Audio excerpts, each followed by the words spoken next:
this week's Parsha, Shmois, something very nice from the Rebbe's father, Rabbi Yitzchok Zatzal. In this week's Parsha, we have the birth of Moshe Rabbeinu, and it says in the Pasuk, Vatara Isha, that Yocheved had a baby, and when he was born, Vatera, and she saw, Ki toivhu, he's good. In the Zohar, and this week's Parsha, we have two explanations of this. What does it mean he was good? Rabbi says, Shenoilad mohul, he was born circumcised. And then Rabbi Yossi says that they saw that the Shechina is with his baby. Why? Shenismala habayis kula oira, the whole house became lighted with light. Oil all around, light. Comes Rabbi Yitzchok and says everything is exact. Why does Rabbi explain the word toiv that Moshe Rabbeinu was born circumcised, and why does Rabbi Yossi Dafka specifically, he dashens that the house became lit up. Now, it's not a contradiction that Rabbi Chia and Rabbi Yossi are arguing. Rabbi Chia, who said he was born circumcised, also agrees that the house was lit up with oil, with light. And Rabbi Yossi, who says that the house was lit up with light, also agrees that he doesn't argue with Rabbi Chia that Moshe Rabbeinu was Nilad Mohol. But each one is focusing on a different angle. And why? Explains Rabbi Yitzchok, because each one expounds the verse, the word Kitoivu, according to his shorish, according to his personality, so to say. And Rebbe's father explains like this. In every single thing in the world, you have the cause and you have the effect. Over here, who was the one who brought the light? Who was the one? Was Moshe Rabbeinu. So, Rabbi Chia talks about the one who caused it, Moshe Rabbeinu, and Rabbi Yossi talks about what was affected. Whenever you have a mashpia and a makabel, you have a teacher, you have a student. The teacher is the giver, the student is the receiver. Rabbi Chia focuses on the one who gives, the one who made the effect, and Rabbi Yossi is focusing on what was affected, on the house. How it affected the physical. And this has to do, hinted in their names. When you say Neilad Mohul, he was born circumcised, that's called, we know, that part of the body is called Midas HaYesoid. And that's where the flow comes from the giver to the receiver. Now, if you look at the words of Chia is spelled Ches, Yud, Yud, Aleph. Explains Rabbi Yitzchok, so beautiful. We'll separate the word into two. The first two letters is Chai, life. In order to give to others, that's Midas HaYesoid.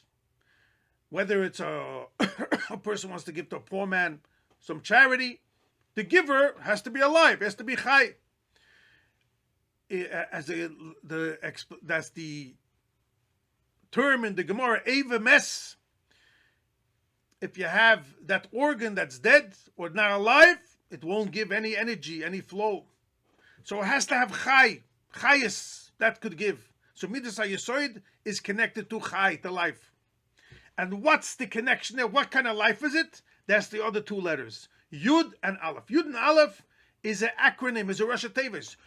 For the two names of Hashem, Shem Havai is Yud, starts with Yud, and Shem Adnai or Shem Alekim starts with Aleph. So when you have a combination of the oil of Hashem, the light of Hashem, is affecting the world, and that's the bonded together, that's Chia. So Chia is the one who gives. He's the mashpia. He's the one who gives the energy, the delivery. Rabbi Yossi, always talks about how it affects the world. And this is connected to his name. Yossi Yud, Vov, Samach, Yud adds up to 86. And that's exactly the same numerical value as Elokim. Elokim is this physical world, and it's called also in Talmudic language Malchus, Ein Melech Beloyam. In Kabbalistic teachings and in Hasidic teachings, when you have a bond between a giver and a receiver, that's called Yesoid and Malchus. The giver, like over here, Chia talks about, he is the giver, and Rabbi Yossi, he is the receiver. That's Prince Malchus, Ein Melech Beloyam. So when you affect the world, that is Yesoid, that's the effect, and the world is Malchus. And here we find a very interesting thing. Elokim, the Rebbe says in Tanya, that adds up to Hateva, nature. That's where Hashem concealed himself. Ein Melech Beloyam. There's no king without a nation, and there's a distance, a separation between a king and an Am. And that shows on the spiritual level how this world is godliness is concealed, and our job is to elevate and to reveal godliness. So Elokim always connects to Malchus, this physical world. Rabbi Yossi adds up to Malchus. Now comes Rabbi Yitzchok and says, very interesting thing. We find in the Gemara, in Nigla, a hint to the fact that Rabbi Yossi always looks at how the physical was affected, and it's Malchus. And here you see from this Gemara that, as some Mepharshim would learn, it's just a slang statement or a cute, humorous statement. No such thing in Gemara. Everything is exact. The Gemara says like this in Psachim Daf Kuf Amud Beis. The Gemara talks over there about if so, you shouldn't have a meal Friday afternoon before Shabbos. In order you should come to the meal, Kiddush, and Friday night with an appetite, with a feeling to eat. You shouldn't be full. And the Mishnah says over there, Rabbi Yehuda, that as soon as it comes close to Shabbos, you have to stop eating. Rabbi Yossi says, no, you could wait till it gets dark. So then the Gemara says a story. Rabbi Shimon ben Gamliel and Rabbi Yossi were once Friday afternoon having a meal together.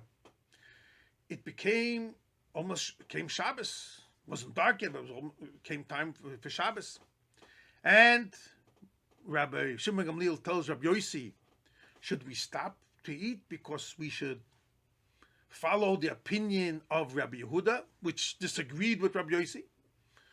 And Rabbi Yossi answered to Rabbi Shimon ben Gamliel, he tells him, I know you always follow the opinion of Rabbi Yehuda and not like me, but that's fine. But in front of me, when I'm sitting here, you're asking me to stop and to follow the opinion of Rabbi Yehuda, in my house? And then he brings to him the verse that says in the Megillah, Hagam lichboish es hamalka b'bayis, which means that we know the story that the second day when Achashverosh and Haman and Esther had a meal, and Esther told Achashverosh, what kind of business we're killing our nation, who was it? And he said, this is this wicked Haman. And Achashverosh went out to the outside to the yard, and Haman was pleading with Esther to please forgive me, and he was on her bed. When the king came back, he said, do you want to conquer, or you want to take over my wife, even in my palace? This is what you want to do? You want to ravish her? So he gave this explanation too, this comparison. He told Rabbi Shimon ben Gamliel, you want to take over, I should change in front of me, in front of my house, you're telling me I should go to follow the opinion of Rabbi Yehuda? I hold you allowed to eat till at night. But what do we see from here? Rabbi Yossi, he called himself, I'm compared to the Malchus, like Esther. And we know the Eibishter and Esther are compared to the giver and the receiver. So Esther was the Malka, and Rabbi Yossi compared himself to her too, and here you're trying to do the same thing. Hagam lichbosh es hamalka. You want to take over, so to say, my opinion, my Malchus. So we see from here a source in the Gemara that Rabbi Yossi is the opinion of how everything affects in the physical world. B'chinas Malchus. And that's why the Zoya is very, very good. It fits so well. Rabbi, who his personality is Chai Yud Aleph, who is the one who affects the bond between Hashem Havaya, Hashem Elokim, Hashem Adonai, the Yud Aleph Rosh Tevis, and Chai, he's the one who gives the energy. That's why he said Noilad Mol. Moshe Rabbeinu was born. He focuses on the one who was the cause, which is Moshe Rabbeinu. Rabbi Yossi, who he looks how it's the effect on the world, B'des Malchus. He adds up to Elikim. That's why he focuses on the world, and that's on the house, and that's why he says Nismala Habayis Kula Oida. The whole house was filled with light. So each one, his opinion, because of it connects to his personality.